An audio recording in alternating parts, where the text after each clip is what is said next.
Let's play this Reza Aslan clip.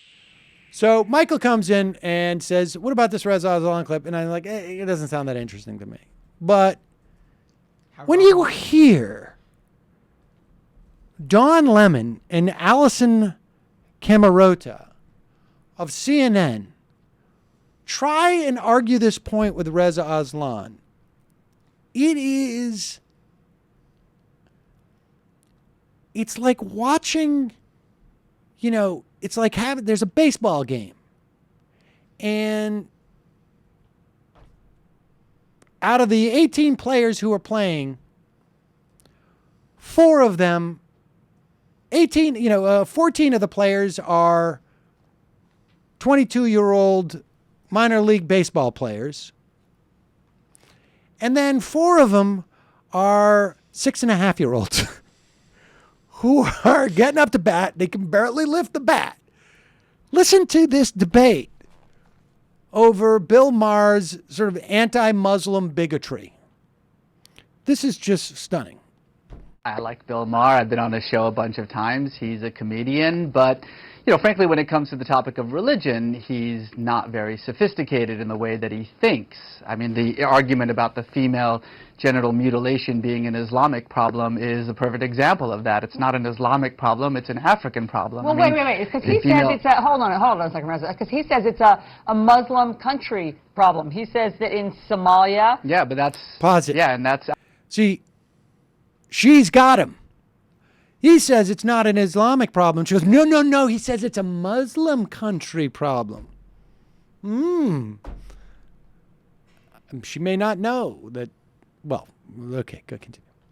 Actually empirically, factually incorrect. It's a Central African problem. Eritrea has almost 90% female genital mutilation. It's a Christian country. Ethiopia has 75% female genital mutilation. It's a Christian country.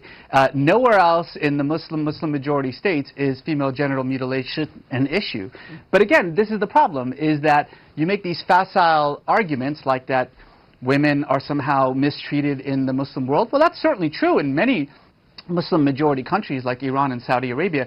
Do you know that Muslims have elected 7 women as their heads of states in those Muslim majority countries? How many women do we have as head of states in the United States? Reza, be honest though, for the most part, it is not a free and open society for women in those states.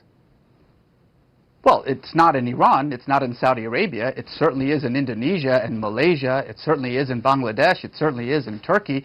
I mean, again, this is the problem, is that you're talking about a religion of 1.5 billion people, and certainly it becomes very easy to just simply paint them all with a single brush by saying, well, in Saudi Arabia they can't drive, and so therefore that's somehow representative of Islam. It's representative of Saudi Arabia. But in Iran, they don't have... I mean, I think that Bill Maher's point is that these aren't extremists. We often talk about extremists and that we should crack down on extremists, and why aren't Muslims speaking out about extremists?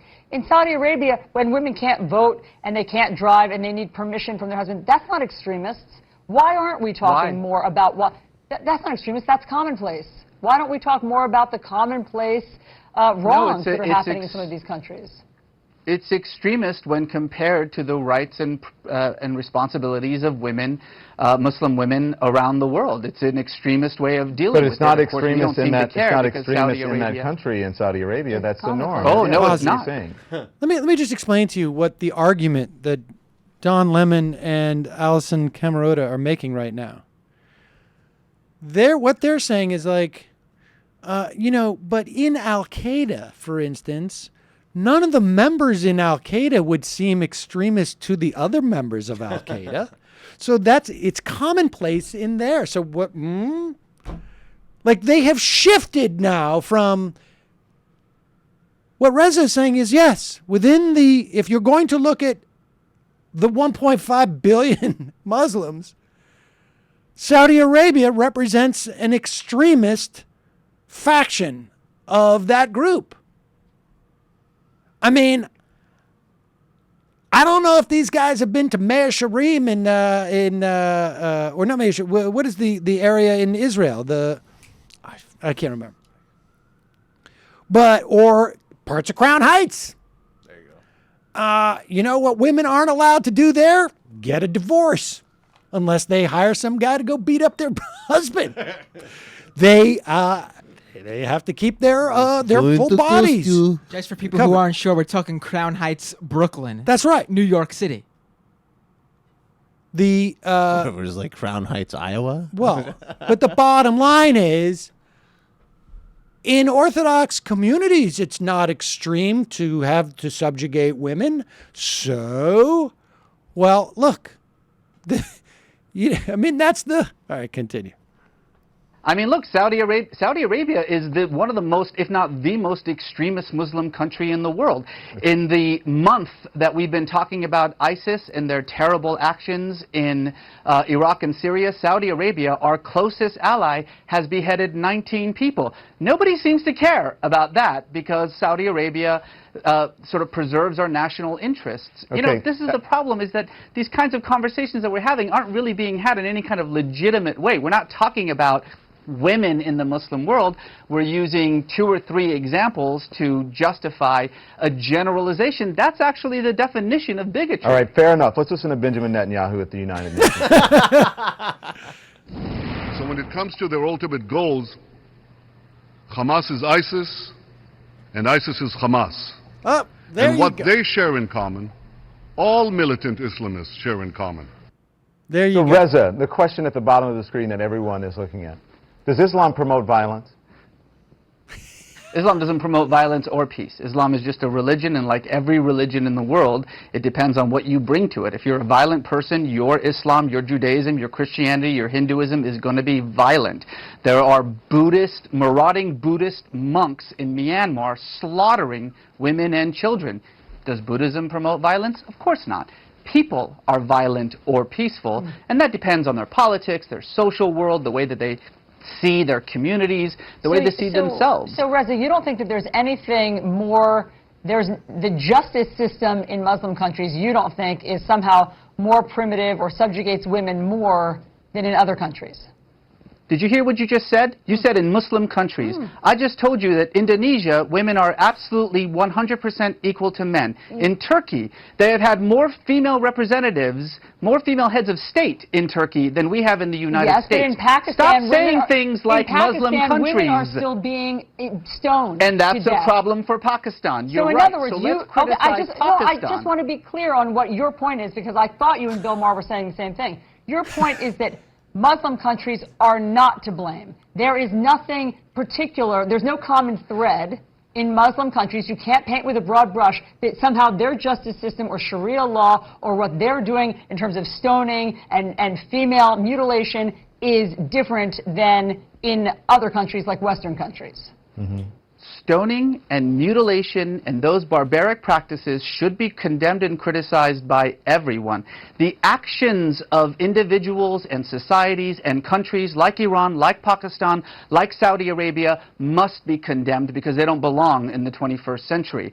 But to say Muslim countries as though Pakistan and Turkey are the same, as though Indonesia and Saudi Arabia are the same, as though somehow what is happening in the most extreme forms of these repressive countries, these autocratic countries, is representative of what's happening in every other Muslim country, is frankly, and I use this word seriously, stupid. So let's stop doing it.